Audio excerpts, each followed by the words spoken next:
الحمد لله وكفى والصلاة والسلام على من لا نبي بعده.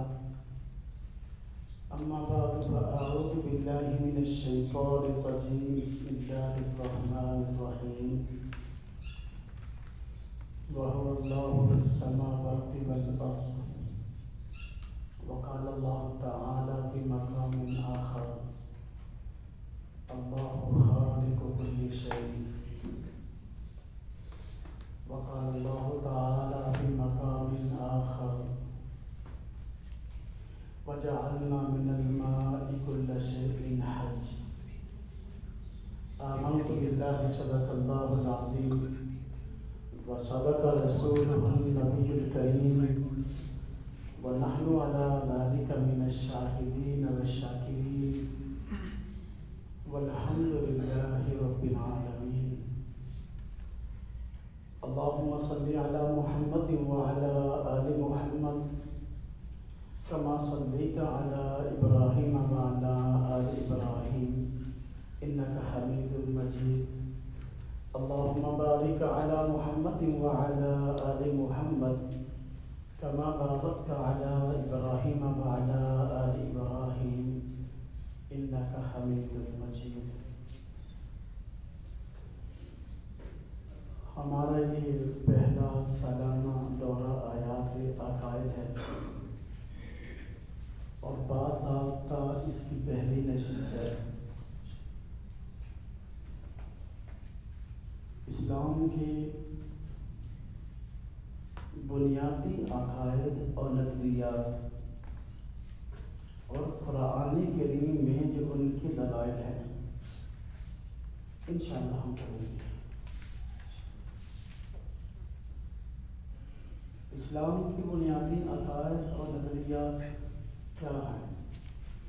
کوئی ہم سے پوچھتا ہے کہ آپ اسلام کے بنیادی عقائد اور نظریات بتائیں، کل کتنے ہیں؟ تو مختصر الفاظ میں ہم کہہ سکتے ہیں کہ اسلام کے بنیادی عقائد اور نظریات 3 ہیں.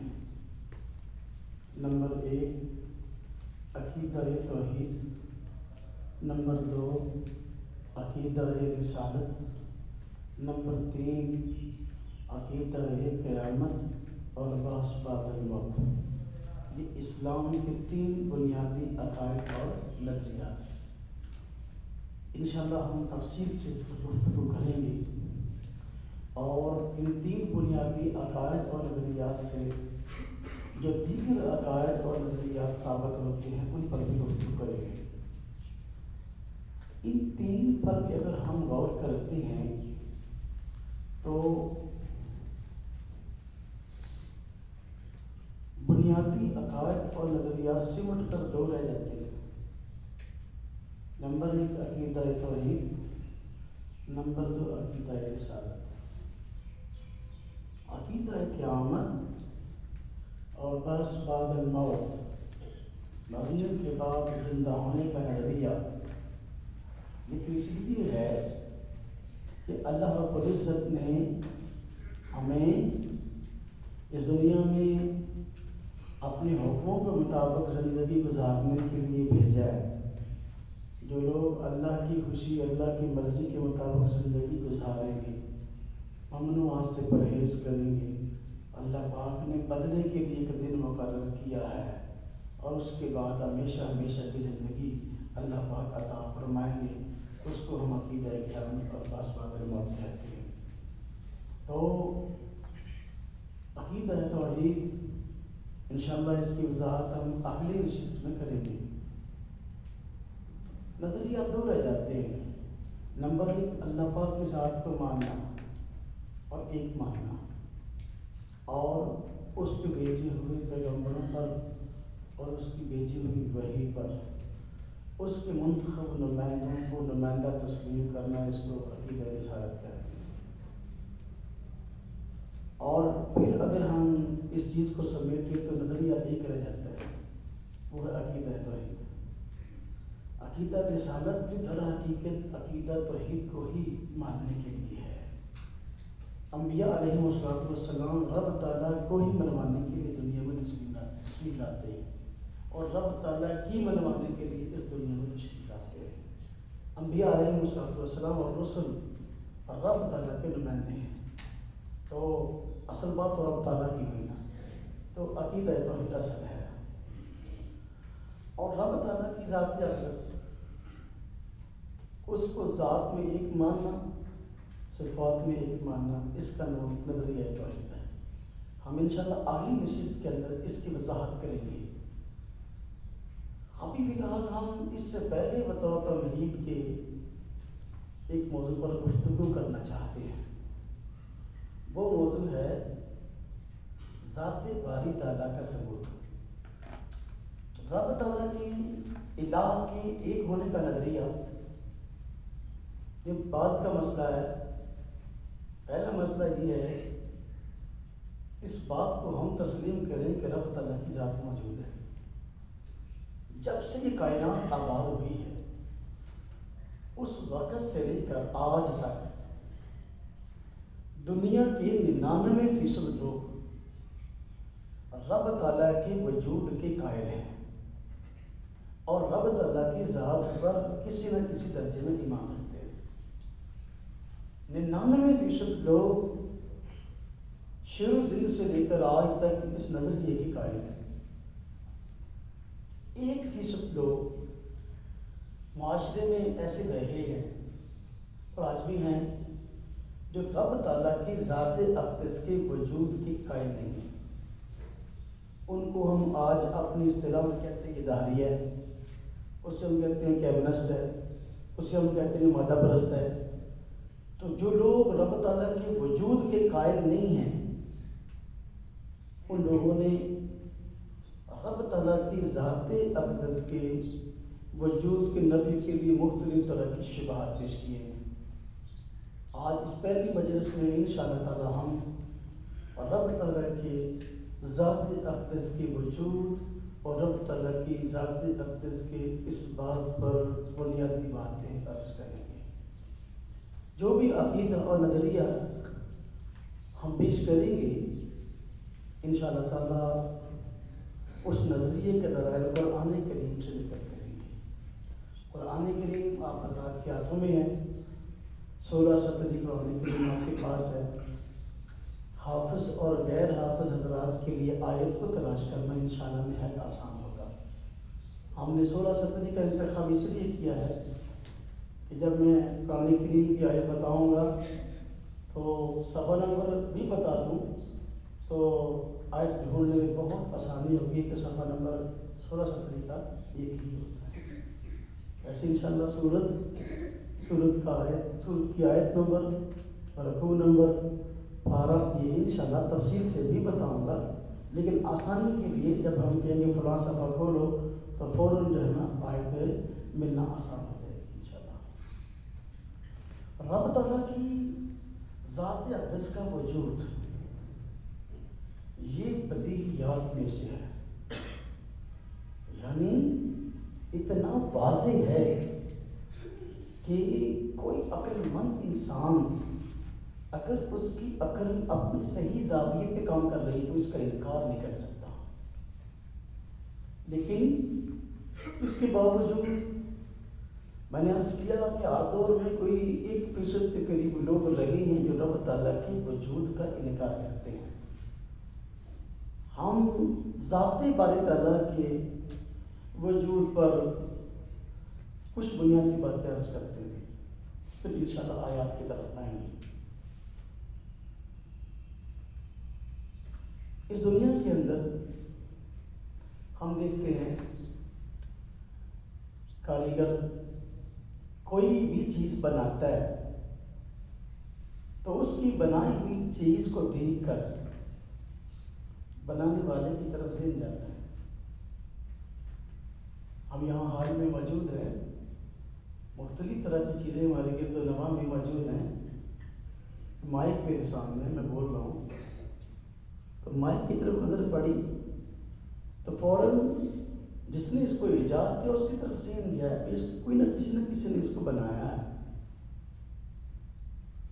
اوپر پنکھا لگا ہوا ہے، اگر اچھا نہیں چل رہا سردی کی وجہ سے، تو پنکھے کو دیکھ کر بنانے والے کی طرف ذہن گیا ہے، لائٹیں چل رہی ہیں، اس کو دیکھ کر بنانے والے کی طرف ذہن گیا ہے، حالانکہ یہ لوگ ان چیزوں کے خالق نہیں ہیں۔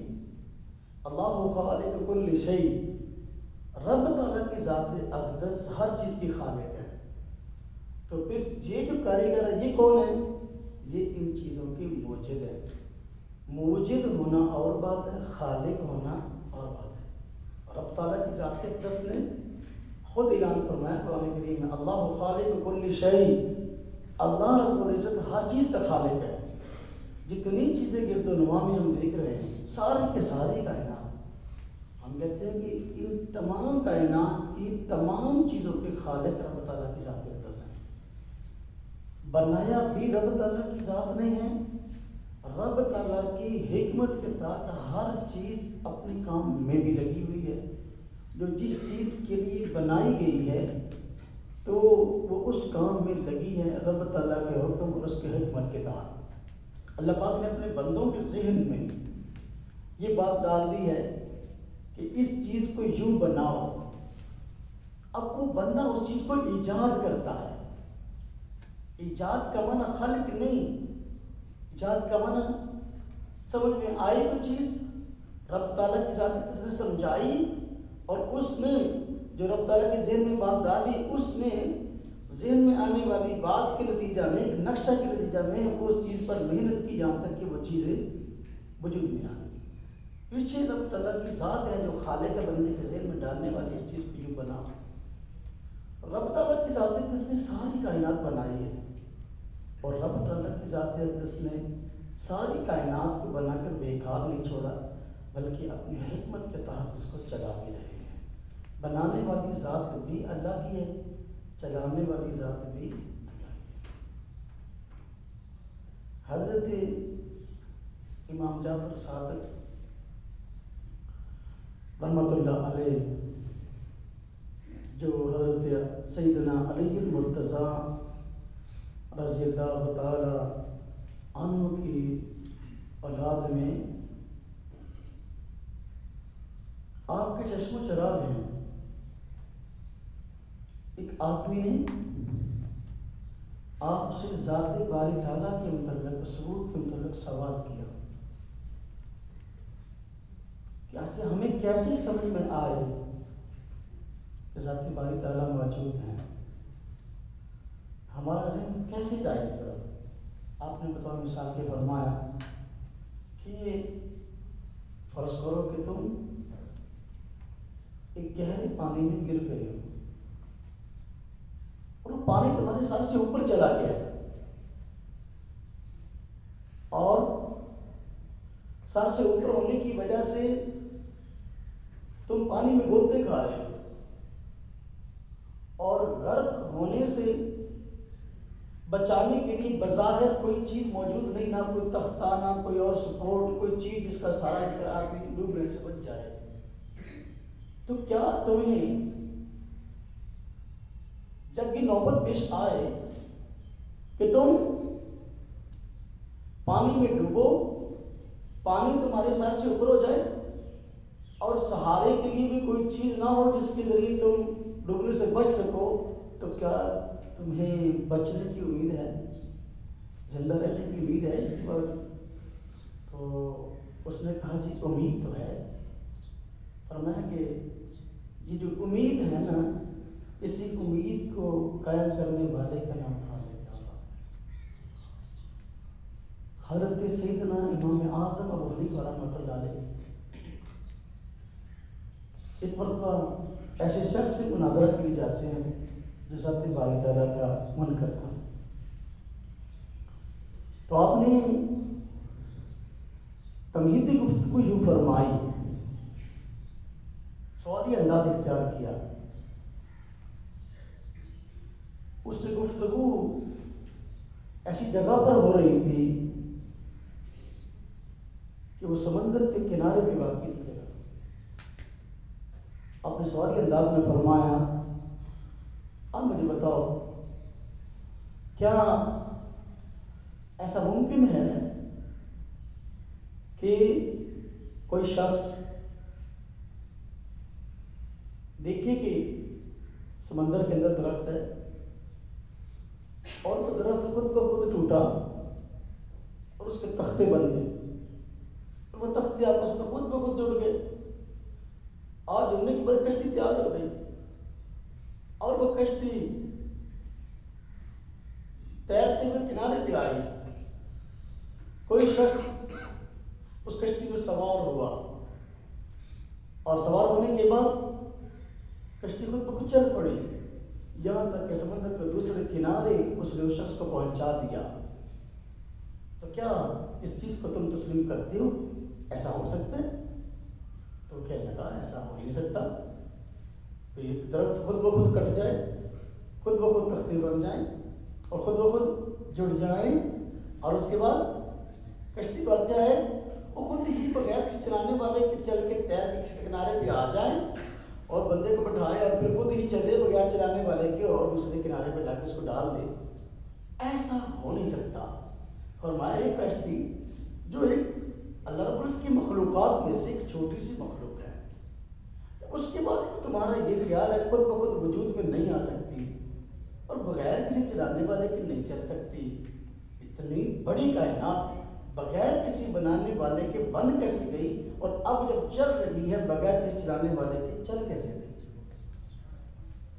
اس کے دماغ میں یہ بات آئی اور اس بات کو تسلیم کیا.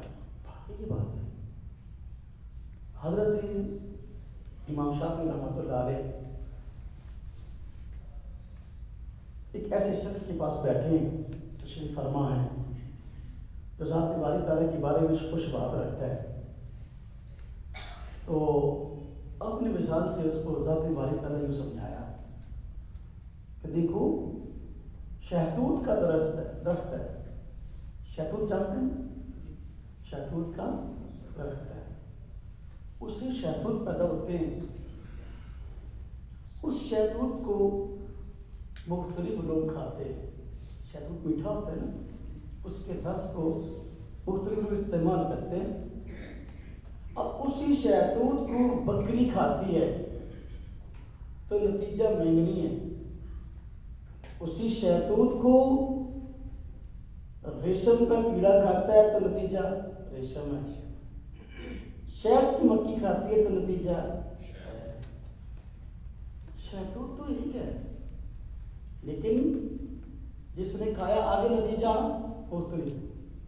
چیز تو ایک کھائی تھی انہوں نے لیکن نتیجہ مختلف سامنے آیا ہے.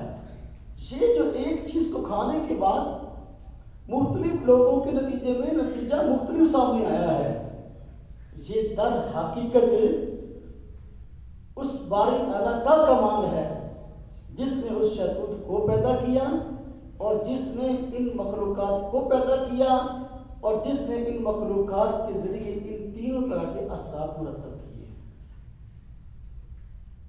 حضرت امام مالک رحمۃ اللہ علیہ سے ایک آدمی نے پوچھا ذات باری تعالیٰ پر مشاہدات کی دنیا میں کوئی اگر دلیل ہے تو فرمائیں جو عام بندے کی سمجھ میں آنے والی ہو. تو آپ نے فرمایا بہت چیزیں ہیں. بطور مثال کی آپ نے فرمایا دیکھو انسان ہے مختلف طرح کے, اس دنیا میں کروڑوں انسان آباد ہیں, لیکن کروڑوں انسانوں کی جو آوازیں ہیں ہر آدمی کی آواز دوسرے سے مختلف ہے.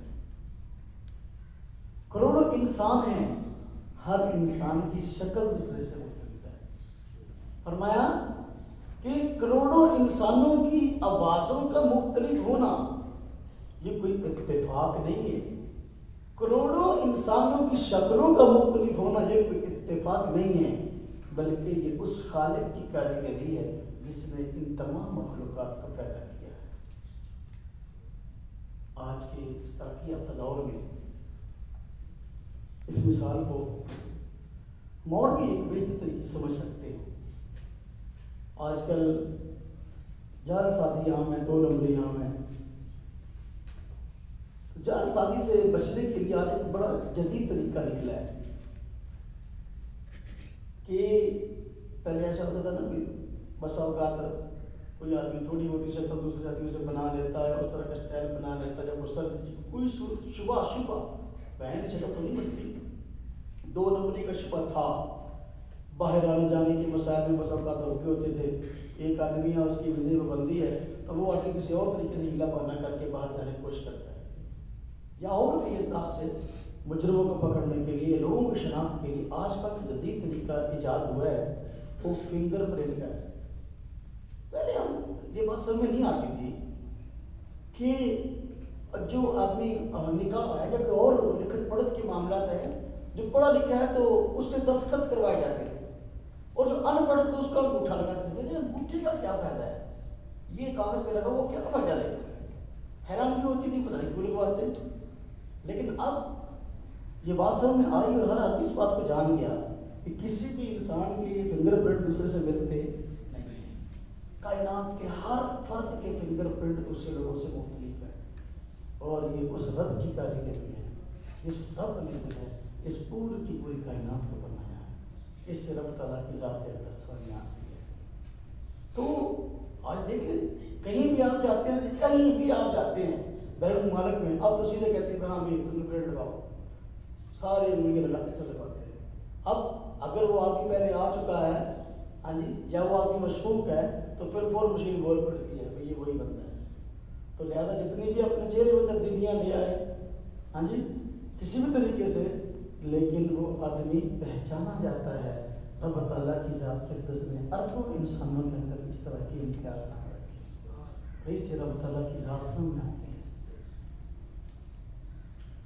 جو لوگ رب تعالیٰ کی ذات اقدس کی منکر ہیں، ان لوگوں نے 3 شبہات پیش کیے۔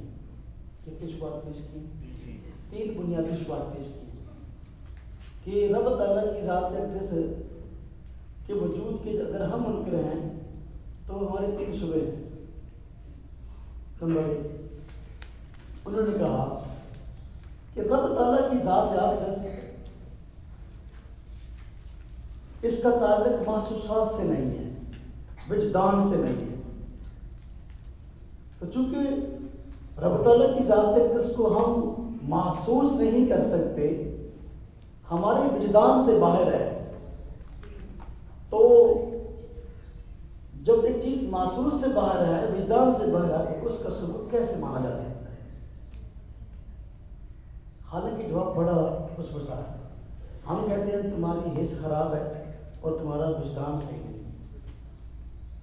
اگر انسان کی حس صحیح کام کرتی ہو، دماغ صحیح کام کرتا ہو، تو رب تعالیٰ کی ذات اقدس محسوس بھی ہوتی ہے، اور بندہ رب تعالیٰ کی ذات اقدس کو پاتا ہے، بندہ رب تعالیٰ کی ذات اقدس کو پاتا ہے۔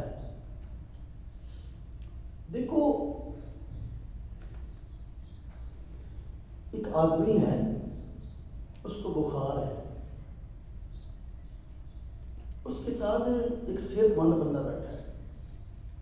جس آدمی کو بخار ہے، اس کی چکھنے کی جو حس ہے، جسے ذوقیت کہہ سکتے ہیں، چکھنے کی، یہ خراب ہو چکی ہوتی ہے بخار کی وجہ سے۔ جب آدمی کو بخار نہیں ہوتا ہے تو بس اوقات میٹھی چیزیں بھی کیا ہوتی ہیں، کڑوی مت ہوتی ہے، تو بندہ کہتا ہے کہ میٹھی چیز کھانا کرنا کڑوی ہے، پرے کرو، بس اوقات اس کو نمکین چیز دیا تو یہ بھی کڑوی ہے، پیچھے کرو، بس اوقات نمکین چیز کے لیے کھٹی چیز دی جاتی ہے کہ یار چلو ذائقہ بدلے، جھیل کھا لے، یہ کڑوی ہے، پرے کرو۔ اب میٹھی، کڑوی، نمکین یا کھٹ میٹھی، یہ ذائقے جو ہے اس کے بخار کی وجہ سے خراب، حس خراب ہو گئی۔ جب حس صحیح کام نہیں کر رہی تو اب بخار والے آدمی کو اگر ہم کہیں بھائی چیک کر کے بتاؤ کیا یہ مالٹا میٹھا ہے کہ کھٹا، فیصلہ کر سکے گا نہیں، اس کی حس خراب ہے۔ جب اس کی حس خراب ہو چکی ہے چکھنے کی، تو آپ وہ فیصلہ بھی نہیں کر سکتا۔ اللہ رب العزت نے یہ ہمیں 5 حواس ظاہرہ دیے، 5 حواس ظاہرہ، بہت ساری چیزیں ہیں جن کا علم انسان کو دیکھ کر ہوتا ہے، دیکھ کر انسان دیکھتا ہے تو معلومات ملتی ہیں۔ اب دیکھو آپ حضرت میرے سامنے بیٹھے ہیں، مجھے بہت سارے حضرات کے نام یاد ہیں اور میں پہچان پا رہا ہوں کہ کون سا ساتھی کس علاقے کا ہے، کس مسجد کا ہے. کیوں ہے کہ آنکھوں کا کام ہے، لیکن اس کا دائرہ کار ہے مبصرات کا، دائرہ کار ہے، ایک اس کی حد ہے، ایک حد ایسی ہے کہ اس کی باہر کی چیز کام نہیں کرے گی، یعنی آنکھیں کام نہیں کریں گی. ایک آدمی نے ہمیں سیب لا کے دیا اور اس نے کہا کہ چیک کر کے بتائیں کہ ذائقہ میٹھا ہے یا پھیکا ہے. اب میں آنکھوں سے دیکھتا رہوں، 100 سال تک بھی دیکھتا رہوں، تو میرے خیال میں فیصلہ نہیں کر سکوں گا کہ یہ سب سے میٹھا ہے یا پھیکا ہے. اللہ رب العزت نے اس کے لیے حص اور حکم چکھنے کی حص میں فوراً منہ میں ڈالوں گا، منہ میں ڈالنے کے بعد میں بتا دوں گا آپ یہ چیز میٹھی ہے یا یہ دوسری حص ہے چکھنے کی. لیکن دیکھیں اس کی بھی خاص حد ہے، یہ چیز اپنی حد سے باہر کام نہیں کرے گی. اب دیکھیں ایک آدمی فون لے کے آیا، کہتا جی میں اپنے گھر کے لیے اچھا مولٹی فون لے کے آیا ہوں، تو آپ چیک کر کے بتائیں ذرا کہ کیسا واقعی صحیح نرم ہے یا اپنے معیار پر نہیں ہے، اچھا نہیں ہے. اب میں اس کو دیکھتا رہوں، دیکھنے کے ذریعے پتہ نہیں چلے گا کہ یہ فون نرم ہے یا سخت ہے. اور میں دانتوں سے کاٹوں گا چیک کرنے کے لیے نہیں، بلکہ اس کا تعلق لمس چھونے کے ساتھ ہے. چھونے کے ذریعے میں بتاؤں گا چھو کر یہ چیز نرم ہے، واقعی مزیدار ہے. ہاں جی، جب بیٹھوں گا تو بیٹھ کر ہمیں واقعی زبردست ہے. تو یہاں یہ حص کام کرے گی، نہ تو آنکھیں کام کرے گی، نہ چکھنے والی چیز سے کام کرے گی، اور نہ ہی جو ہے دیگر بلکہ لمس چھونا یہ حص کام کرے گی. لیکن اس کی بھی ایک حد ہے. اب دیکھیں ایک حد ہے، اس کے بعد بھی کام نہیں کرے گی. بس اب ہم یہاں بیٹھے ہیں، اب یہ آواز سنی آپ نے آواز سنی کوئل کی، اب یہ بولی ہے، تو اس چیز کا فیصلہ یہ کون سی مخلوق ہے. ہاں جی یہ فیصلہ ہے. لیکن چیز یہ آواز ہمارے ہمیں سنائی دی ہے، اگر ہمارے کان کی سماعت صحیح کام نہ کر رہی ہوتی تو یہ آواز ہمیں سنائی دیتی نہ سنائی دیتی. اگرچہ آنکھیں ہماری سلامت ہیں، لیکن وہ دیوار کی پیچھے وہ جلا ہے ہم سے، ہم فیصلہ نہیں کر سکتے کہ دیوار کے پیچھے کون سی چیز ہے. نہ ہم چکھنے کے ذریعے وہاں کام کر سکتے ہیں جو ہمارے سامنے نہیں چکھے کیسے، یا اپنا نہ ہاتھ لگانے کے ذریعے ایسا ہوا، بلکہ دیوار کی وجہ سے جب وہ بولی ہم نے اس کی آواز سنی، کانوں میں آواز پڑی تو کانوں نے بتایا کہ یہ فلاں مخلوق ہے، یہ فلاں چیز ہے. تو یہ چیز دیکھیں یہ حص ہے، یہ کام کر رہی ہے اور اس کی خاص حد ہے. اسی طرح آپ بازار گئے، ایک اچھا پرفیوم لے کے آئے، ایک اچھا پرفیوم لے کے آئے، اچھا عطر لے کے آئے. ہم مولوی لوگ زیادہ عطر کو پسند کرتے ہیں، تو اچھا عطر لے کے آئے. آپ نے کہا ساتھی یہ میں آپ کے لیے عطر لے کے آیا ہوں، تو چیک کریں خوشبو کیسی ہے. اب میں آنکھوں سے دیکھتا رہوں فیصلہ نہیں ہوگا، میں تھوڑی سی پی کے چیک کروں فیصلہ نہیں ہوگا، ہاتھ کے ذریعے چھو چھو کے فیصلہ کروں کیسی ہے فیصلہ نہیں ہوگا. نہ میری کہانی یہاں کام نہیں، بلکہ کون سی اس کام نہیں، ہاں سوں گا بہت بہترین ہے، سوں کر بہترین ہے، لاجواب ہے. اور عجیب بات یہ ہے کہ میرے جیسے لوگوں کو خوشبو خریدنی نہیں پڑتی. مجھے یاد ہی نہیں زندگی میں نے کبھی خوشبو خریدی، زندگی میں نہیں خریدی. اللہ کا شکر ہے کہیں نہ کہیں سے آتی رہتی ہے، وہ استعمال کرتے رہتے. نہ مجھے کسی خوشبو کا نام یاد ہے، نہ مجھے یہ پتہ ہے کہ یہ خوشبو ملتی کہاں سے ہے، اور نہ مجھے جو ہے نا کسی کی قیمت کا پتہ ہے. لیکن اللہ پاک دیتے رہتے ہیں، ہم استعمال کرتے رہتے ہیں. تو باہر گیا، اب دیکھیں یہ حص ہے. سوال ہوا تھا نا رب تعالیٰ کی ذات اقدس محسوس نہیں ہو رہی، اور سوال ہے کہ اپنی حص یہ کیا ہے، حواس ظاہرہ یہ خمسہ جن کے میں نام لیا ہے، ان کی ایک حد ہے اور یہ حصے کام کرتی ہیں، اور کام بھی اس وقت کرتی ہیں جب یہ حص اپنے اعتدال پر ہو، لیکن اگر اعتدال پر نہ ہو تو کام یہ بھی نہیں کرتی۔ اب ایک آدمی ہے، اس کی نظر کمزور ہے، صحیح نظر نہیں آتا، دور کے آدمی تھوڑے فاصلے پر کھڑا ہے، اب اس کو فیصلہ کرنے مشکل ہے کون آدمی کھڑا ہے، کیوں؟ اس لیے کہ یہ دیکھنے کی جو حص ہے متعلق دیکھنا، اب یہ اس کی قوت بینائی کمزور ہے، اس کی وجہ سے وہ دیکھ نہیں سکتا اور فیصلہ نہیں کر سکتا کون ہے، یہ صحیح کام نہیں کر رہی۔ تو یہ پانچوں حصے جو حواس ظاہرہ ہیں یہ کام کرتی ہیں، لیکن تب جب کہ یہ اپنے اعتدال پر ہو، اپنی روٹین پر تب کام کرتی ہیں، اپنی روٹین پر کام نہیں کرتی۔ جہاں یہ پانچوں چیزیں کام کرنا چھوڑ جاتی ہیں تو وہاں آگے کام کرتی ہے عقل، آگے کام کرتی ہے عقل۔ اب دیکھیں دیوار کے پیچھے ابھی آواز آئی تو آواز سننے کے بعد ہم نے فیصلہ کیا یہ فلاں مخلوق ہے، اس چیز کا تعلق نہ تو آنکھوں سے ہے، نہ چکھنے سے ہے، اور نہ ہی چھونے سے ہے، نہ ہی سونگنے سے ہے، بلکہ اس چیز کا تعلق عقل سے ہے۔ عقل نے فیصلہ کی فلاں چیز ہے۔ ہم یہاں بیٹھے ہیں، اوپر سے کسی نے آواز دی تو آپ نے پوچھا کون ہے یہ جس کی آواز ہے؟ میں نے کہا فلاں آدمی۔ اب یہ فلاں اس کا فیصلہ کس چیز نے کیا؟ عقل نے۔ عقل جانتی ہے کہ یہ فلاں بندہ ہے، ماس کان نے کام نہیں، کان نے آواز سنائی ہے، لیکن یہ آواز ہے کس کی؟ اس چیز کا فیصلہ عقل نے کیا۔ کس نے کیا؟ عقل نے کیا۔ تو جہاں یہ پانچوں حواس ظاہرہ کام کرنا چھوڑ جاتے ہیں تو وہاں کام شروع ہوتا ہے عقل کا، اور جہاں عقل کام کرنا چھوڑ جاتی ہے تو وہاں کام شروع ہوتا ہے وحی کا، وہاں کام شروع ہوتا ہے۔ اب رب تعالیٰ کی ذات اقدس نے بہت سارے کام کرنے کا ہمیں حکم دیا ہے اور بہت سارے کاموں سے منع کیا ہے، اوامر ہیں، نواہی ہیں۔ اب کون سا کام ہمارے لیے کرنا جائز تھا یا بہتر تھا اور کون سا نہ بہتر تھا، عقل کے ذریعے فیصلہ نہیں کر سکتے تھے۔ رب تعالیٰ کی ذات جس نے وحی کے ذریعے ہمیں بتایا کہ یہ کام کرو تمہارے لیے بہتر ہے اور یہ کام نہ کرو تمہارے لیے بہتر نہیں۔ تو حواس ظاہرہ کام کرتے ہیں کہ خاص حد ہے، جہاں یہ کام کرنا چھوڑ دیتے تو کام شروع ہوتے ہیں عقل کا۔ اب جہاں عقل کام کرتی ہے وہاں حواس ظاہرہ کو دخل نہیں ہوتا۔ ایک وقت آتا ہے کہ عقل کام کرنا چھوڑ جاتی ہے، جہاں عقل کا سٹاپ ہو جائے وہاں کام شروع ہوتا ہے وہی۔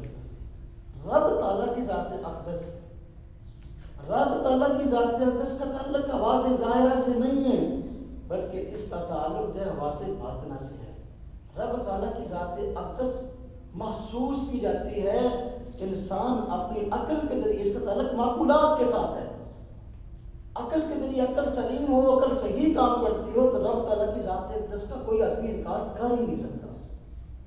میں عرض کروں، ہم مدرسہ چلانے والے لوگ ہیں تو ہمیں رب تعالیٰ کی ذات اقدس کے مشاہدات آئے دن ہوتے رہتے ہیں۔ اللہ پاک نے قرآن کریم میں فرمایا نا وَيَرْزُقْهُ مِنْ حَيْثُ لَا يَحْتَسِبُ، رب تعالیٰ کی ذات اقدس اپنے بندوں کو روزی دیتی ہے ایسی جگہ جہاں اس کا گمان بھی نہیں، وہاں کو گمان بھی نہیں۔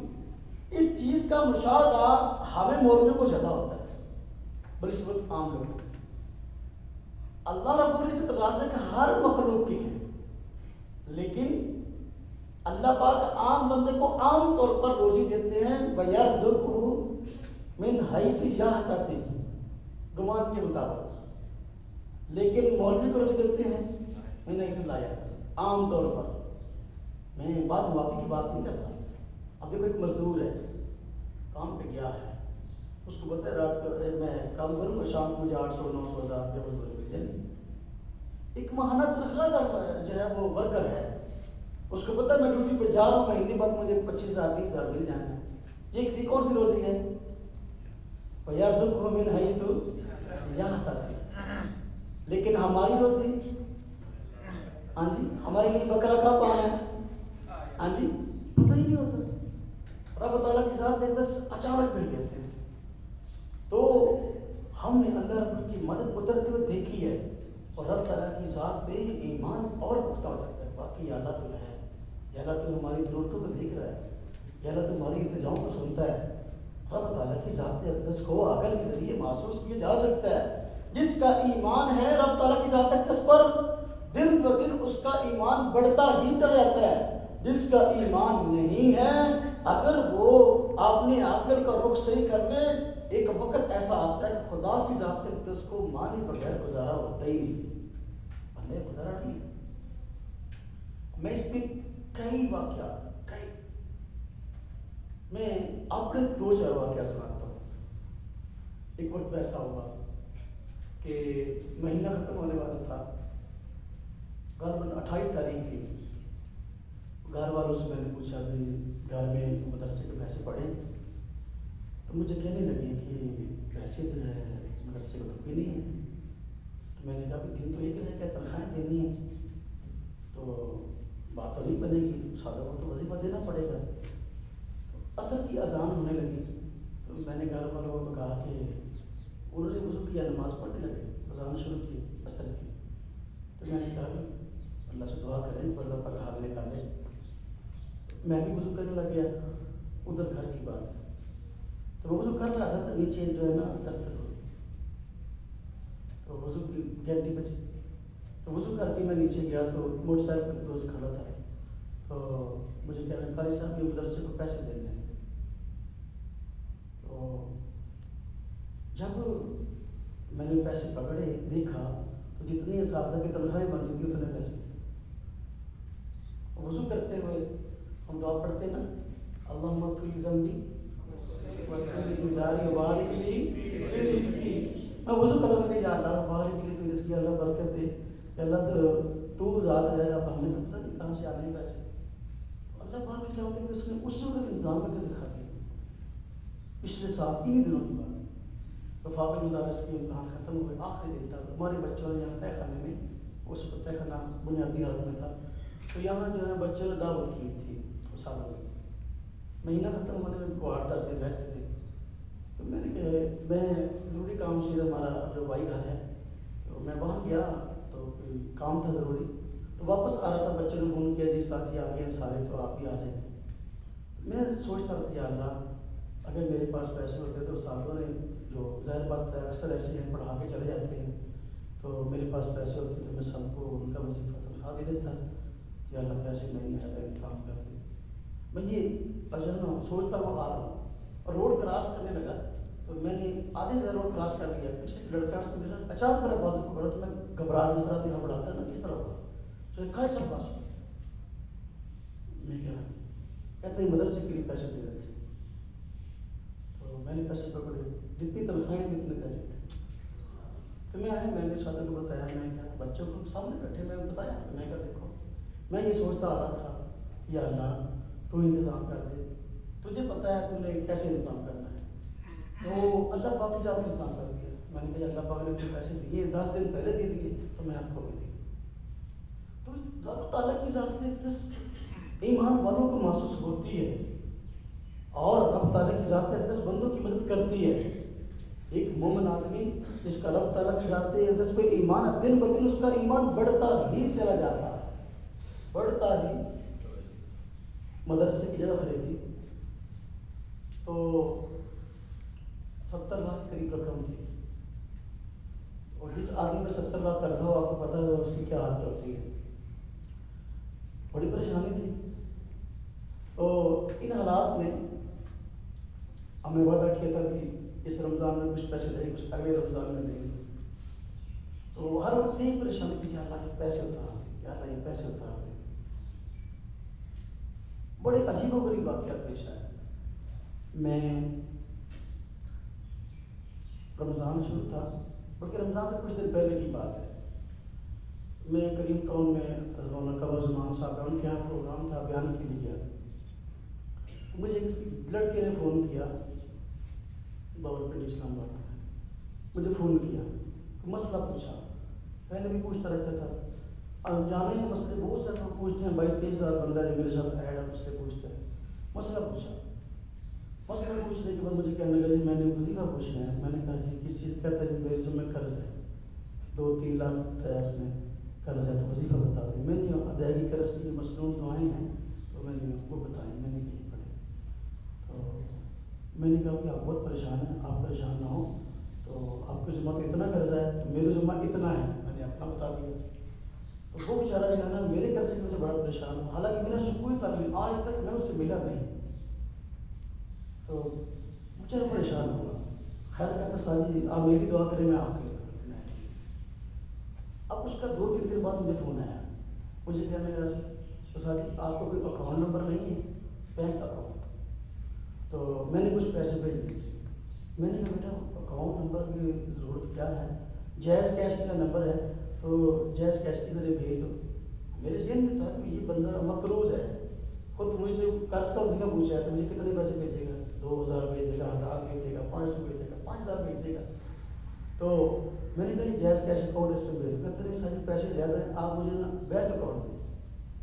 میں نے کہا چلو, میں نے میزان بینک میں اکاؤنٹ ہے, کسی کام کی رکھا ہو, کبھی کوئی مشکل ہو تو اس کے ذریعے حل کر لیں. تو میں نے اکاؤنٹ نمبر دے دیا. اب اکاؤنٹ نمبر اس کو دیا, ادھر میرا بیان شروع ہوا تو مجھے میسج آ گیا 10 لاکھ روپے میرے اکاؤنٹ میں آ گیا. میں بڑا حیران ہوا. ان دنوں میں بات چل رہی تھی زرداری صاحب کی نا, تو لوگوں کے اکاؤنٹ میں پیسے آتے تھے. تو مجھے فوراً پریشانی, میں نے کہا لگتا ہے کہ وہ چکر ہے. تو اب پتہ نہیں کس نے پیسے بھیجے, کہا طریق کب کوئی آدمی اٹھا کے لے جائے, اللہ خیر کرے. تو خیر مجھے جو اس لڑکے کی کال آ رہی تھی, بیان شروع کر چکا تھا, میں نے نہیں سنا. بعد میں نے اس کا بیان اپنے اس کو کھا لیا. میں نے کہا فون کر دیں. کہتا جی ساری آپ کے اکاؤنٹ میں پیسے آئے. میں نے کہا پیسے تو بہت زیادہ آئے, 10 لاکھ روپے آئے. کہتے میں نے بھیجا. آپ نے 10 لاکھ کیسے بھیجا؟ تو آپ تو خود پریشان ہیں. مجھے کہہ رہے تھے میں جس اپنا مل میں کام کرتا ہوں, میں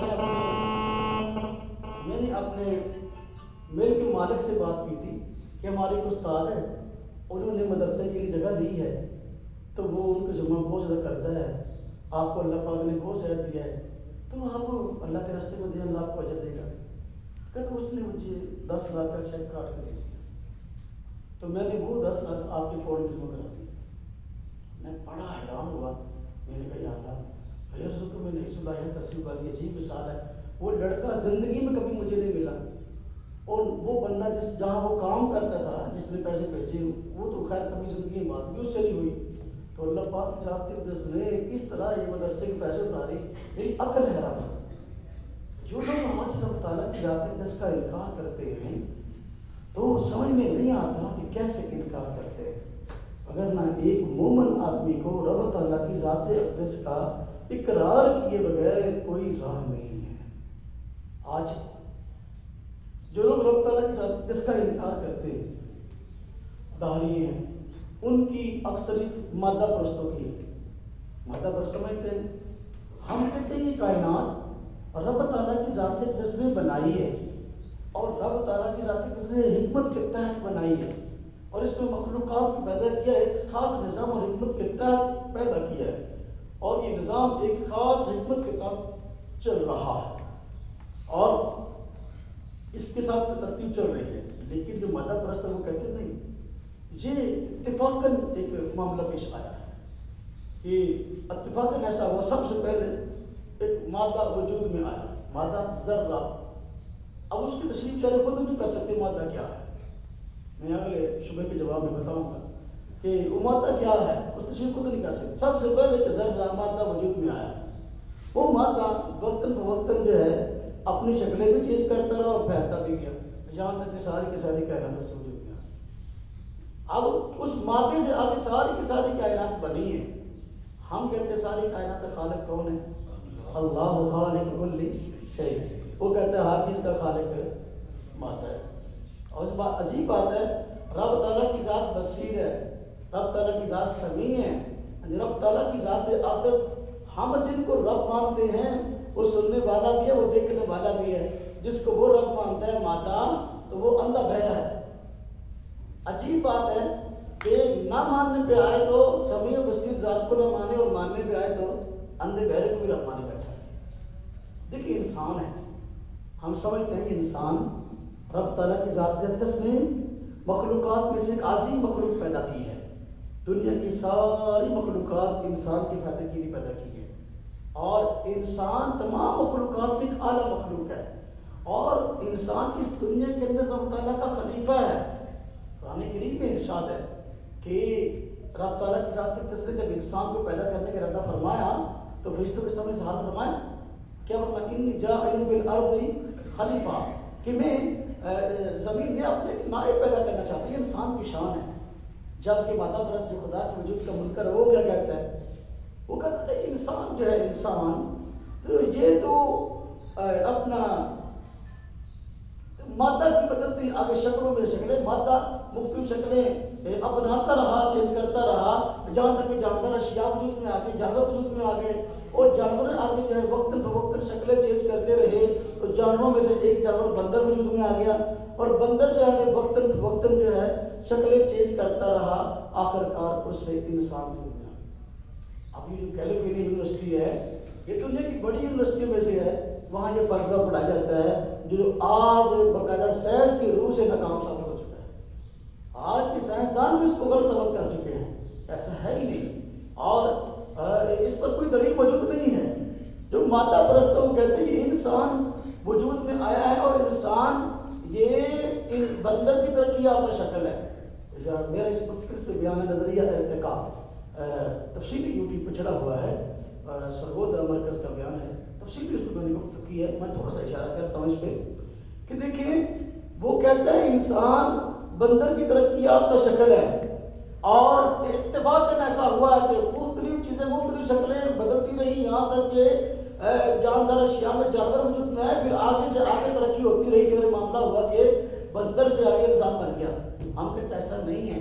رب تعالیٰ کی ذات اقدس نے ساری کی ساری مخلوقات میں انسان کو یہ اعزاز دیا ہے کہ انسان اس دنیا کے اندر رب تعالیٰ کا نائب ہے. اللہ پاک فرمایا انی جاعل فی الارض خلیفہ، یہ اللہ پاک کا نائب ہے. نمبر 2، انسان، اللہ پاک نے انسان کی ابتدا قرآن کریم میں ذکر فرمایا کہ سیدنا آدم علیہ السلام اس دنیا میں پہلے انسان ہیں. اللہ پاک نے حضرت آدم علیہ السلام کو پیدا کیا 2 وجہ سے فرشتوں کے سامنے ان کی فضیلت کو ظاہر کیا. ایک تو فرشتوں کا سارے کے سارے اسجدوا لآدم، حضرت آدم علیہ السلام کو سجدہ کرو، تو سارے کے سارے فرشتوں نے سجدہ کیا. اللہ پاک نے انسان کو جو عزت عطا کی ساری مخلوقات پر. نمبر 2، اللہ پاک نے مختلف چیزوں کی معلومات فرشتوں سے پوچھی. انہوں نے کہا لا علم لنا الا ما علمتنا، ہمیں نہیں علم، ہاں کوئی ضرورت سی بات ہمیں سکھا دیے تو بتا سکتے ہیں. لیکن حضرت آدم علیہ السلام سے پوچھا اور آدم علیہ السلام نے ان چیزوں کے نام بتا دیے. 2 اعتبار سے اللہ رب العزت نے فرشتوں کے سامنے انسان کی عزت کو دوبالا کیا. تو یہ انسان، اگر انسان خدا کو مانتا ہے تو انسان کا مقام مرتبہ سامنے آتا ہے. جو خدا کا منکر ہے کوئی مرتبہ نہیں، کوئی مرتبہ نہیں. اللہ پاک قرآن میں فرماتے ہیں وَلَقَدْ كَرَّمْنَا بَنِي آدَمَ، وَلَقَدْ كَرَّمْنَا، ہم نے آدم علیہ السلام کی اولاد کو عزت عطا کی ہے. اب بندر کی اولاد ہونے کوئی عزت ہے؟ بندر کی اولاد میں کوئی عزت نہیں ہے. کیوں؟ اس لیے کہ بندر کو قابل قدر کوئی مخلوق موجود نہیں ہے، بلکہ یہ تو اللہ پاک کے ہاں مخلوقات میں سے گھٹیا مخلوق ہے. اللہ پاک قرآن میں فرماتے ہیں جب بنی اسرائیل کو ان کے گناہوں کی وجہ سے بندر بنا دیا گیا، اللہ پاک نے کیا فرمایا اس وقت؟ کونوا قردۃ خاسئین، ہو جاؤ بندر ذلیل. تو بندر تو ایک قابل قدر کوئی عزت والی مخلوق نہیں ہے. اب جو انسان رب تعالیٰ کی ذات کی جس پہ ایمان رکھتا ہے وہ سمجھتا ہے کہ انسان اس کائنات کا ایک عظیم فرد ہے اور عظیم مخلوق ہے. جس کا رب تعالیٰ کی ذات اس پہ ایمان نہیں ہے وہ کہتا ہے یہ بندر کی ترقی کا شکل ہے. ہم ان لوگوں کہتے ہیں اللہ تمہیں عقل دے، آپ ہمیں کہتے ہو رب تعالیٰ کی ذات محسوس نہیں ہوتی، ہم کیسے ان کے وجود کو مان لیں؟ تو ہمیں مشاہدات کی بات کرتے ہو. ہم آپ کو کہتے ہیں، تم کہتے ہو کہ سب سے پہلے مادہ وجود میں آیا، مادے سے ساری کائنات بنی ہے. تو کیا اس چیز کا مشاہدہ آپ نے کیا ہے؟ جو نظریہ آپ نے پیش کیا اس نظریے کو آپ نے اپنی آنکھوں اس چیز کو دیکھا اپنی آنکھوں سے کہ ایسا ہوا؟ نہیں دیکھا. تمہارے تخمینی اور اندازے ہیں نا. اگر تم باقی چیزوں میں مشاہدات کی دنیا میں جاتی ہو اور کہتے ہیں ہمیں محسوس کی، تم نے محسوس ہوتا ہے دیکھا کہ ایسا ہوا ہے؟ نہیں. اپنی عقل سے یہ چیزیں بلکہ عقل فاسد سے یہ چیزیں گھڑنی ہیں اور تم اس کو ماننے اور منوانے میں تلے ہوئے ہو جبکہ تمہارے پاس کوئی دلیل موجود نہیں ہے. اب دیکھیں ہم کہتے ہیں کہ آدم علیہ السلام پہلے انسان ہیں. اللہ پاک نے ان کی تخلیق کا تذکرہ ہونے کے لیے فرمایا آدم علیہ السلام پہلے انسان. فرمایا آدم علیہ السلام کو اپنی مٹی سے پیدا کیا ہے نا جی. اور انسان کی تخلیق کی جو مدارج اللہ پاک نے قرآن کریم میں ان کو ذکر کیا ہے. تو اب دیکھیں جو لوگ کہتے ہیں کہ انسان بندر کی ترقی یافتہ شکل ہے، وہ لوگ انسان کو قابل قدر مخلوق تسلیم نہیں کرتے اور ان کے پاس جو کہتے ہیں بندر کی ترقی یافتہ شکل ہے، مشاہدات کی دنیا میں بطور سیمپل کے ایک بھی فرد موجود نہیں ہے. ہم کہتے ہیں تم کہتے ہو کہ بندر شکلیں بدلتا رہا، انسان بندر کی ترقی یافتہ شکل ہے. اگر پہلے ایسا کبھی ہوا ہے جس تم کہتے تمہارا دعویٰ ہے، مشاہدات کی دنیا میں آج ہمیں ایک بندر بطور سیمپل کے پیش کرو. وقت گزرنے کے ساتھ ساتھ جس کی شکل تبدیل ہو رہی ہو اور وہ آہستہ آہستہ انسان بن رہا. اگر ماضی میں ایسا ہوا تو اب کیوں نہیں ہو رہا؟ ہم کہتے ہیں جب سے کائنات بنی ہے رب تعالیٰ کی ذات نے کس نے نظام بنایا ہے اور وہ نظام دیکھیے اس وقت سے اگر آج تک چل رہا ہے ویسے کا ویسا. سورج کو پیدا کیا اپنی روٹین کے مطابق نکلتا ہے، روٹین کے مطابق غروب ہوتا ہے. چاند کا نظام ہے، روٹین کے مطابق آتا ہے، روٹین کے مطابق جو ہے وہ جاتا ہے. یہ ساری کی ساری کائنات اللہ کو فرماتے ہیں کہ الشمس ينبغي لها ان تدرك القمر والليل سابق النهار كل في فلك يسبحون. اس سارے کا سارا نظام اللہ پاک کے حکمت کے تحت چل رہا ہے. جیسے پہلے ہوا ویسے اب ہو رہا ہے، ایسے ہی جب تک کائنات میں اس دنیا میں رہنا ایسا ہوتا رہے گا. اگر تم کہتے ہو کہ انسان بندر کی ترقی یافتہ شکل ہے اور رب تعالیٰ نے پیدا نہیں کیا، خود بخود یہ معاملہ ہوا ہے، خالق نام کی ہستی موجود نہیں ہے.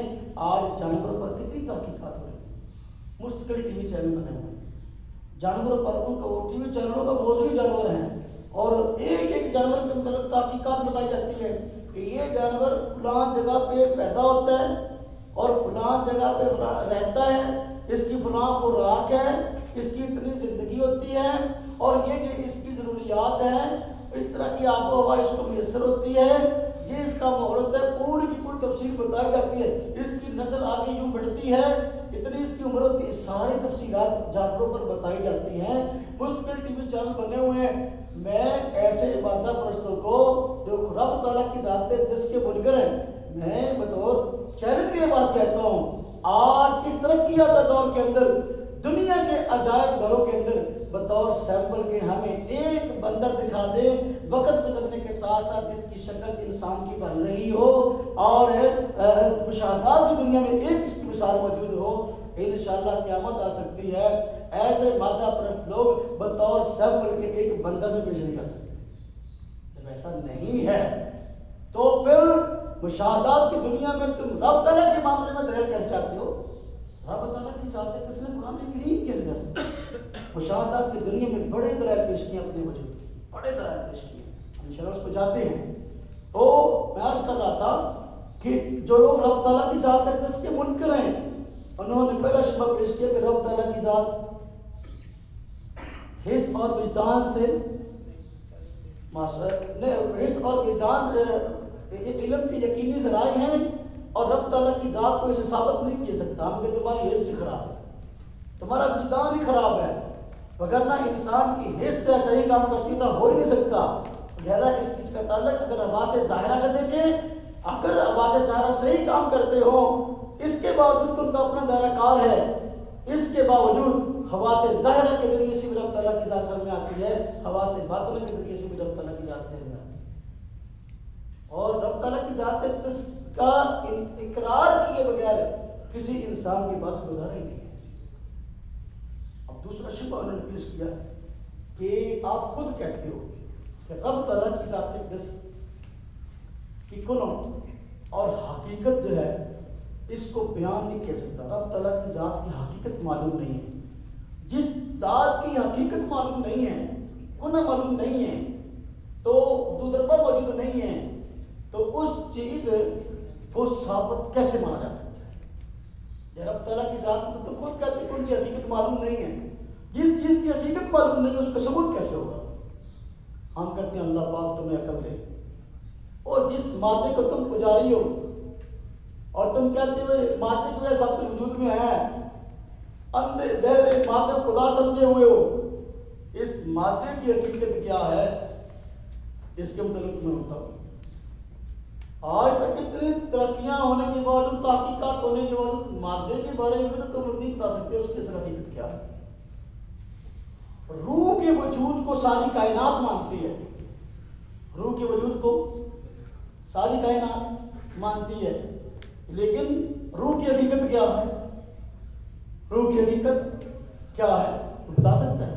اتنی ترقی ہو گئی ہے، اتنی ترقی سائنس کر لی، لیکن اس کے بعد روح کیا چیز ہے نہیں بتا سکے۔ قرآن کریم میں ارشاد سوال کیا گیا تھا کہ روح کیا چیز ہے، اللہ پاک نے کیا جواب دیا؟ یسألونک عن الروح، کہ آپ سے لوگ روح کے بارے میں سوال کرتے ہیں، آپ فرما دیجئے قل ہی من امر ربی، یہ میرے رب کا حکم ہے۔ اب تعالیٰ نے یہ بات ارشاد فرمائی، اس سے آیت کو سیاحت بتا کے دکھائے روح کیا چیز ہے۔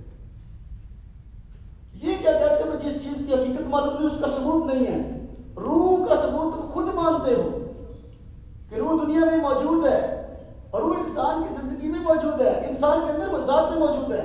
جب روح کا وجود انسان کی ذات میں تسلیم کرتے ہو، باوجود اس کے کہ تم اس کی حقیقت معلوم نہیں کر سکے، تو پھر رب تعالیٰ کی ذات میں اور اس کی ذات کا انکار کیسے کر سکتے؟ حیات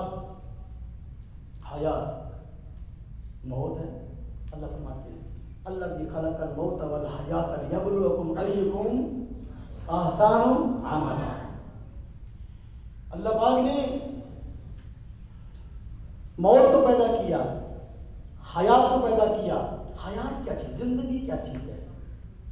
حیات کی حقیقت جانتے ہیں لوگ، اتنی ترقی یافتہ ہو گئی، ترقی یافتہ دور میں اب نئے سائنسدان تجربے کرتے ہیں اور باتیں بتاتے ہیں، حیات کی حقیقت کیا ہے آج تک نہیں بتا سکے۔ منکرین خدا باوجود اس کے کہ حیات کے ثبوت کو مانتے ہیں، جب حیات کے ثبوت کو مانتے ہیں تو حقیقت نہیں جان سکے، تو پھر رب تعالیٰ کی ذات کا انکار کیسے کرتے ہیں؟ بات سمجھ آئی کہ نہیں آئی؟ ہاں جی، ہاں۔ اچھا، تیسرا شبہ پیش کرتے ہیں کہ رب تعالیٰ کی ذات اقدس، رب تعالیٰ کی ذات اقدس کا انکار اس لیے کرتے ہیں کہ کائنات کے اندر بہت سارے کام برے ہو رہے ہیں، شر موجود ہے۔ تم کہتے ہو کہ اللہ پاک ہر چیز کا خالق ہے، خیر کا بھی شر کا بھی۔ ہاں جی، ہم کہتے ہیں نا والقدر خیر والشر من اللہ تعالی والبعث بعد الموت، اچھی بری چیز اللہ کی طرف سے، تقدیر تو بعد میں سمجھائیں گے انشاءاللہ۔ کہتے کائنات میں بہت برا ہو رہا ہے، بہت کچھ برا ہو رہا ہے، تم کہتے ہو سب چیز، سب کام اچھا جو برا ہو رہا ہے رب تعالیٰ کی ذات کے کنٹرول میں، اچھا برا کرنے والی ذات اللہ پاک کی ہے۔ اگر رب تعالیٰ کے ثبوت کو مانتے ہیں، وجود کو مانتے ہیں، آپ کی ذات کو مانتے ہیں، تو پھر اس ساری کی ساری برائی کا جو کائنات میں ہو رہی ہے اس کا ذمہ دار رب تعالیٰ کو ٹھہرانا پڑے گا۔ ہم اس کا جواب میں دیتے ہیں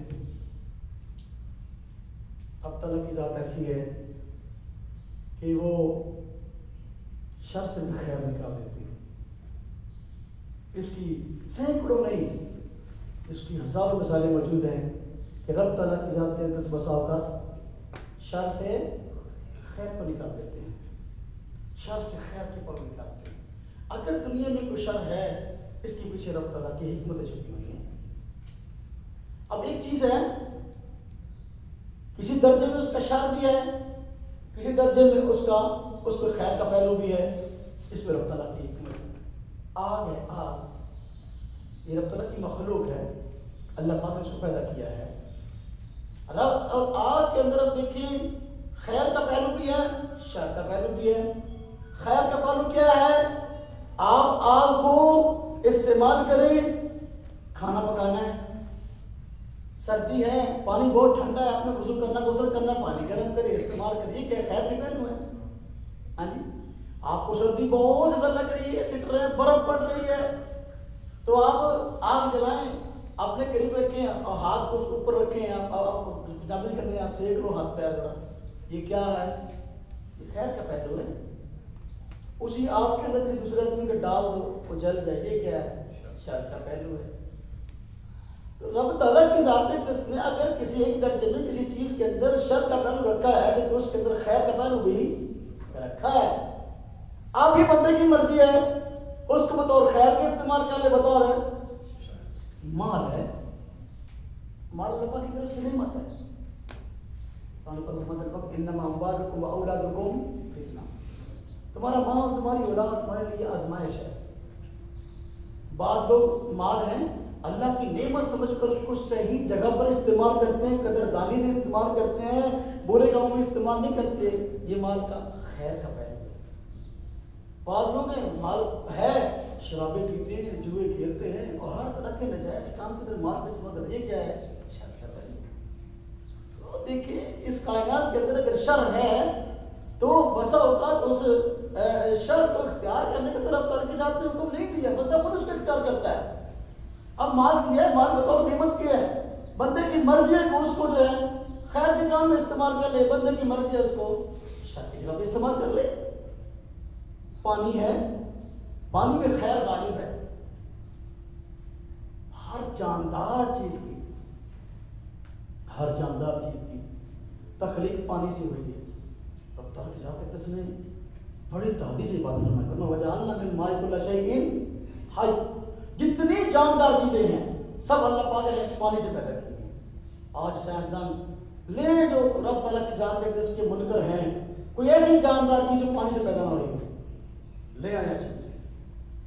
رب تعالیٰ نے اعلان فرمایا وجعلنا من ماء كل شيء، ہم نے پانی سے ہر جاندار چیز کو پیدا کیا ہے.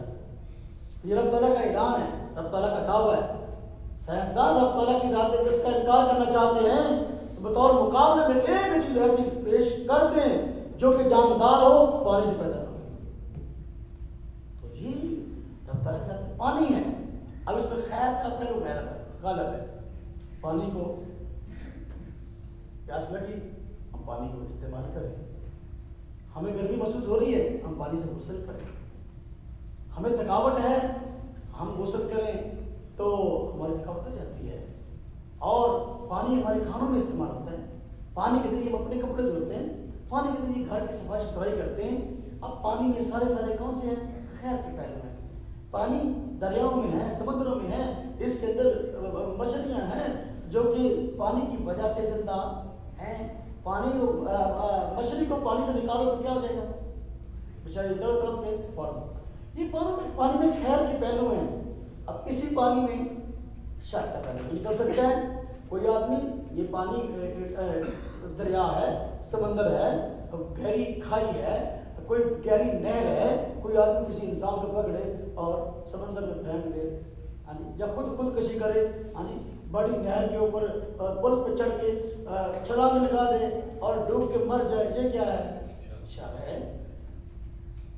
تو میرے بھائیوں، خیر اور شر بسا اوقات انسان کے اللہ پاک نے اختیار میں رکھا ہے. ہم تقدیر پہ انشاءاللہ بحث کریں گے تو اس پہ تفصیل سے بات کریں گے. تو جو لوگ کہتے ہیں کہ اس کائنات میں شر بھی ہے اور خیر بھی ہے، تو جو شر ہے اور اگر اللہ تعالیٰ کے وجود کو مانے تو شر کی نسبت اللہ پاک کی طرف آئے گی. تو اس لیے ہم کہتے ہیں کہ یہ انسان خود کر رہا ہے. نہ ایسا نہیں ہے، بلکہ اہل سنت والجماعت اہل حق کا نظریہ ہے کہ جو کام انسان کرتا ہے کسب بندے کا ہے، خلق اللہ کا ہے. کسب بندے کا اور خلق اللہ کا ہے. اللہ بندوں کے افعال کے خالق ہے. بندہ جو کام کرتا ہے اپنے اختیار سے کرتا ہے، بندہ مجبور نہیں ہے. اس کے مد مقابل دو فرقے ہیں، جبریہ اور قدریہ. تقدیر میں انشاءاللہ ہم بات کریں گے. جبریہ کہتے ہیں انسان مجبور ہے، بس ایک مشین ہے وہ چل رہا ہے، اللہ پاک اس کو چلا رہے ہیں، بس بندے کوئی اختیار نہیں. پھر چلے تو کیسے؟ اگر انسان نماز پڑھنے میں مجبور ہے، چوری کرنے میں مجبور ہے، تو چور چوری کر رہا ہے، تو پھر نمازی کے لیے جنت کیسے اور چور کے لیے پھر کیسے؟ نہیں. جبریہ جبکہ وہ قدریہ کہتے ہیں کہ بندہ اپنے آپ کا خود خالق ہے، یعنی اسی سے میں تیرا طرف اختیار نہیں ہے. عجیب بات ہے، کہتے ہیں اپنے آپ کو توحید پرست تھے، اصحاب العدل و توحید ان کا نام تھا، لیکن انسان کو اپنے افعال کا خالق مان کر توحید کے نام پر کروڑوں خدا پیدا کر دی. تو دیکھیں اس کائنات میں شر ہو رہا ہے، خلق تو اللہ کا ہے، لیکن اللہ رب العزت نے بندوں کو اختیار دیا ہے. جو بھی اچھا یا برا کام انسان کرتا ہے اپنے اختیار سے کرتا ہے، وہ اسی اختیار سے کرنے کی وجہ سے جنت ہے، اور اختیار سے کرنے کی وجہ سے ہی جو برا کام کرتا ہے. تو بہرکیف اس کائنات میں اگر خیر ہے اور شر ہے تو شر بھی رب تعالیٰ کی حکمت کے تحت ہے اور خیر بھی رب تعالیٰ کی حکمت کے تحت ہے. اللہ پاک نے اس دنیا میں بھیجا ہے یبلوکم ایکم احسن عملا، شر بھی پیدا فرمایا، خیر بھی پیدا فرمایا. جو شر کو اختیار کرے گا نتیجہ دوزخ ہے، جو خیر کو استعمال کرے گا نتیجہ جنت ہے. بات سمجھ آئی کہ نہیں آئی؟ تو لہٰذا اس گناہ پر رب تعالیٰ کی ذات کا انکار کرنا یہ خالص بیوقوفی ہے اور بیوقوفی سے کام نہیں ہے. باہر کیا قرآن کریم آپ حضرات کے پاس موجود ہوگا، تو قرآن کریم میں ایسی بہت سی آیات موجود ہیں جس سے رب تعالیٰ کی ذات اقدس سمجھ میں آتی ہے. قرآن کریم کو میں انشاءاللہ تجویدی صدر کا حوالہ دوں گا، آیت مجھے بتاؤں گا انشاءاللہ. اللہ پاک قرآن کریم میں فرماتے ہیں سورہ بقرہ آیت نمبر 28 پارہ نمبر 1 رکوع، دیکھیں صفحہ نمبر ہے تجویدی کا، صفحہ نمبر ہے 6. کیف تکفرون باللہ وکنتم امواتا فاحیاکم ثم یمیتکم ثم یحییکم ثم الیہ ترجعون. اور تم کیسے انکار کرتے ہو اللہ کا، منکرین کو کہا جا رہا ہے، اللہ کا کیسے انکار کرتے ہو. وکنتم امواتا، اور تم مردے تھے، اللہ پاک نے تمہیں زندہ کیا. ثم یمیتکم، پھر تمہیں موت دے گا. ثم یحییکم، پھر زندہ کرے گا. ثم الیہ ترجعون، پھر اسی کی طرف تم لٹائے جاؤ. اب دیکھو اللہ پاک نے جو فرمایا، میں نے پہلے اس کا حوالہ دیا، اللہ خلق الموت والحیات، موت کو اللہ پاک نے پیدا کیا، حیات کو اللہ پاک نے پیدا کیا. اسی کو تفصیل سے یہاں بیان فرما رہے ہیں اللہ پاک. اللہ کا انکار کیسے کرتے ہو، تم کچھ بھی نہ تھے. کنتم اموات فاحیاکم، اللہ پاک نے تمہیں اپنا ہست سے ہست کیا ہے.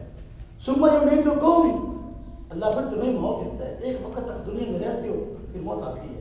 ثم یحییکم، اللہ پاک تمہیں زندہ کرتا ہے. ثم یحییکم، اس سے مراد قبر کی زندگی ہو سکتی ہے، قبر میں اللہ پاک زندہ فرماتے ہیں. ثم الیہ ترجعون، پھر قیامت کے دن اللہ پاک تفصیل زندگی عطا فرمائیں گے اور تم رب تعالیٰ کی بارگاہ کی طرف لٹائے جا کر اس کے ہاں پیش ہو.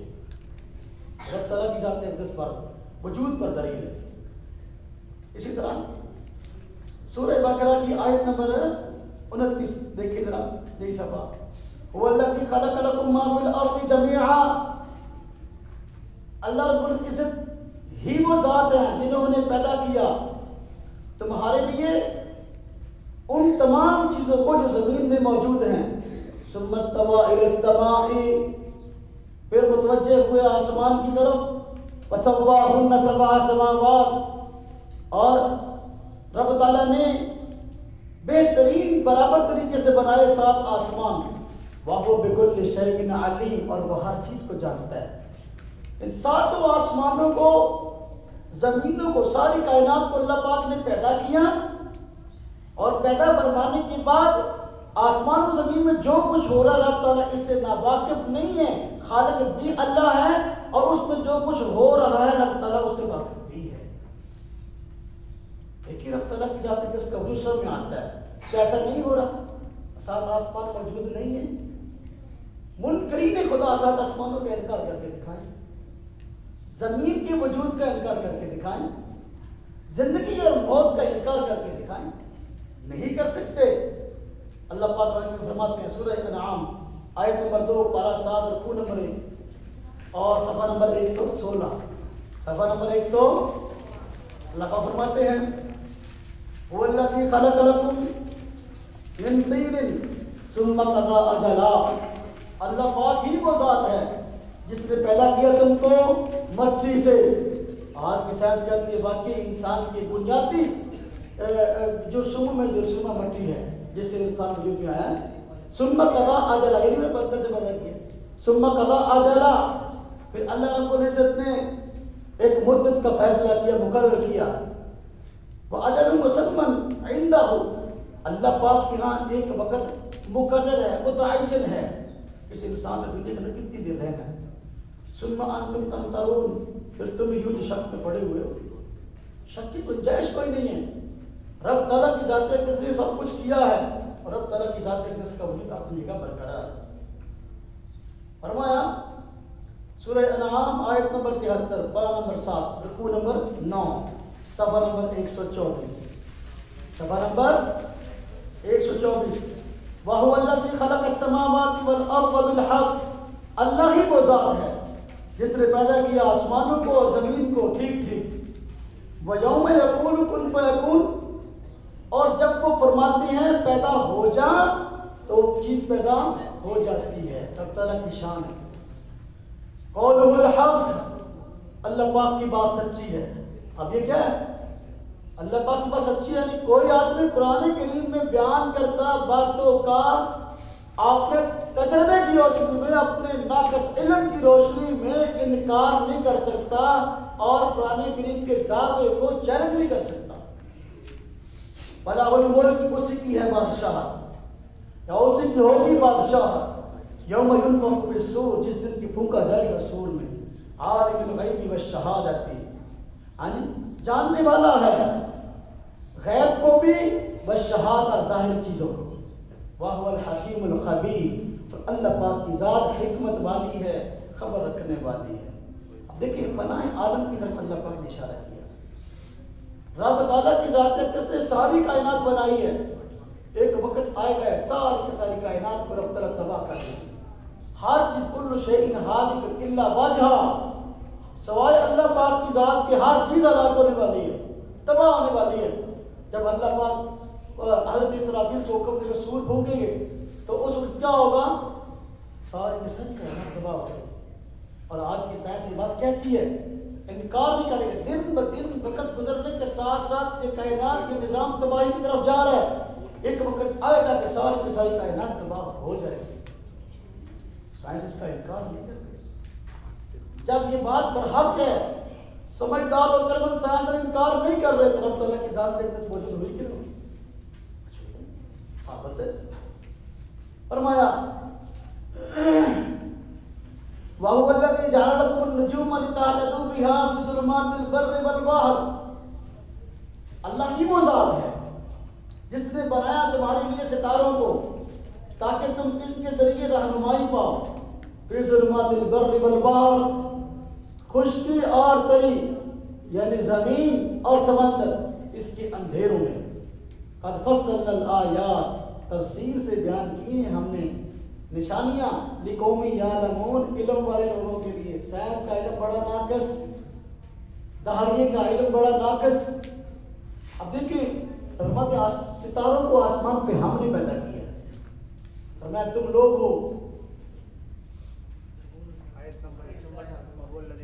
اچھا جی بتاتا ہوں جی. سورہ انعام آیت نمبر 97، صفحہ نمبر 27. جی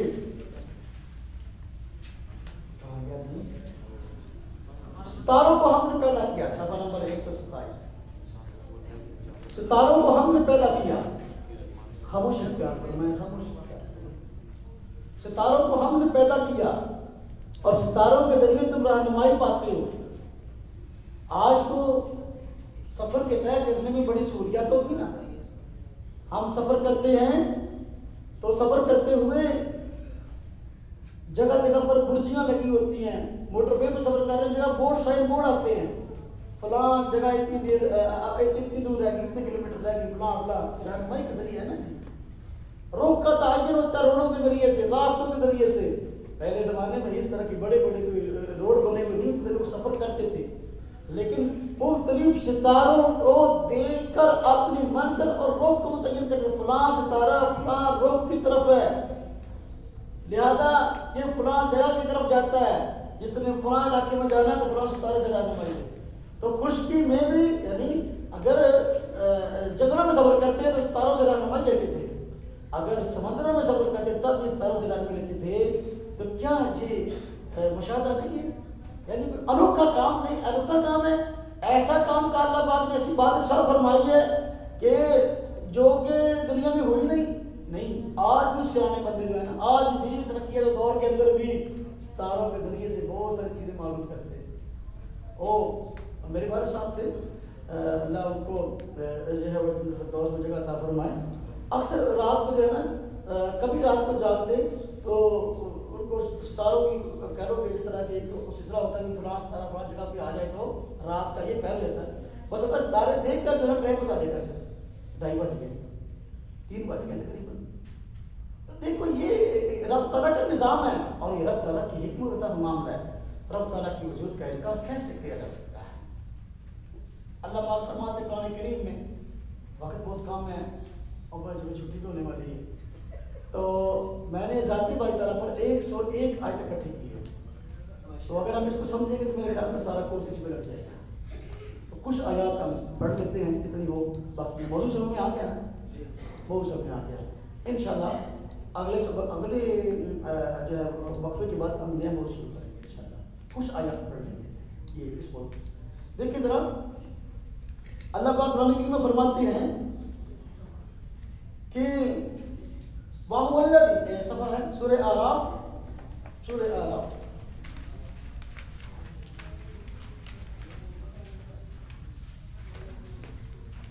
سورہ اعراف آیت نمبر 57, 58, پارہ نمبر 8, رکوع نمبر 7 اور صفحہ نمبر قرآن کریم کا 143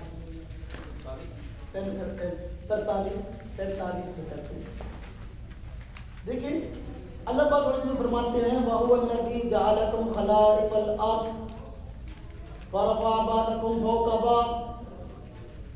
اللہ ہی وہ ذات اس نے بنائے تمہارے لیے زمین میں نائب اور ایک کو دوسرے پر بلند کیا, درجات درجات کے اعتبار سے.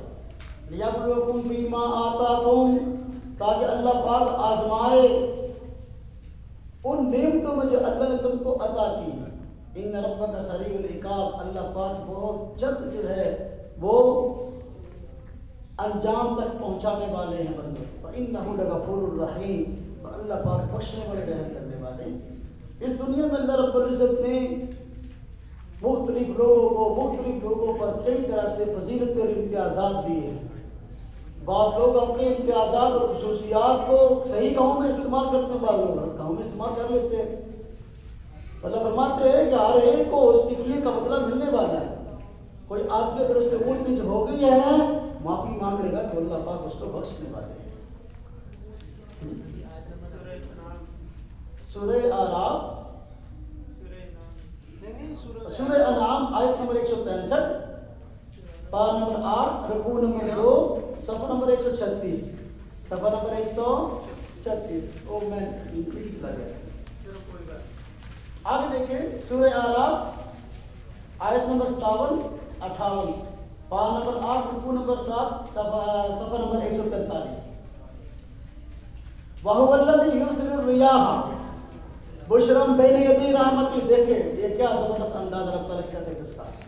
فرمایا اللہ ہی وہ ذات ہے جو بھیجتا ہے ہواؤں کو بشرم بین یدی رحمتی, جو کہ رحمت کی, اللہ رب کی رحمت کی خوشخبری سنانے والی ہوتی ہے. حتی اذا اقل سحابا ثقالا سقناہ لبلد میت, حتیٰ کہ جب وہ بادلوں کے ذریعے بوجھل جاتی ہیں, سقناہ ہوئے ہم ہانکتے ہیں لبلد میت, مردہ شہر کی طرف. فانزلنا به الماء, ہم اتارتے ہیں اس کے ذریعے پانی. فاخرجنا به من كل الثمرات, ہم نکالتے ہیں اس کے ذریعے ہر قسم کا پھل. كذلك نخرج الموتى لعلكم تذكرون. فرمایا لعلكم تذكرون, اسی طرح ہم نکالیں گے مردوں کو تاکہ تم نصیحت حاصل کرو. توجہ کرنا, گرمی کا موسم ہے, ہم دیکھتے ہیں شدت کی گرمی ہے, بس اوقات سانس برا ہوتا ہے، بڑی تپش ہوتی ہے، تو فوراً جو سیانے لوگ ہیں وہ کہتے ہیں پنجابی کے اندر ہوم پڑا نہیں پاؤ گا. اب ٹھنڈی ہوائیں ایک جگہ سے آتی ہیں، کہتے واہ اس طرف سے ٹھنڈی ہوائیں لگتا ہے بارش ہو. اب لگتا ہے کہ ٹھنڈی ہوائیں شاید چلنی شروع ہو گئی، موسم بدل گیا، بارش ہونے والی ہے. تو جو ٹھنڈی ہوائیں ہوتی ہیں تو چلتی ہیں، اللہ کی رحمت کی خوشخبری لے کر آتی ہیں کہ ان قریب بارش ہونے والی ہے. ہم سب سمجھتے ہیں جب بادل آ جائیں اور ٹھنڈی ہوائیں چلنے لگیں تو پھر فور دیر ذہن میں یہ بات آتی ہے بارش ہونے والی. یہ بارش کی خوشخبری ہے. کون بتا رہے ہیں؟ تب تعالیٰ کی ذات ہے. کوئی اس کا انکار کر کے دکھائے. جب یہ بات ساتھ چل رب تعالیٰ کا وجود کیسے رہی ہے؟ تو فرماتے کہ یہ بات ہوائیں بادلوں کو لے کرتی ہیں، بادلوں سے لدی ہوئی ہوتی ہیں، پانی سے لدی ہوئی ہوتی، لبریز ہوتی ہے. اللہ پاک بنجر زمین، مردہ شہر فرماتے نا کہ سکناہ لبلد میت، ہم اس کو ہانکتے ہیں مردہ شہر کی طرف. کیا مطلب؟ یعنی بنجر علاقہ، بنجر زمین جہاں پانی کی ضرورت ہوتی ہے، کہاں زدہ علاقہ جہاں پہ اور پانی کا سبب بھی کوئی نہیں ہے. اس طرح کہ ہمارے ملک میں بہت سارے علاقے ہیں جو بارہ نہیں ہے، یعنی وہاں پر فصلیں تب ہوتی ہیں بارش ہو، بارش نہ ہو تو نہیں ہوتی. جس طرح ریا ہے، اس طرف کے علاقے ہیں بارہ نہیں علاقے ہیں.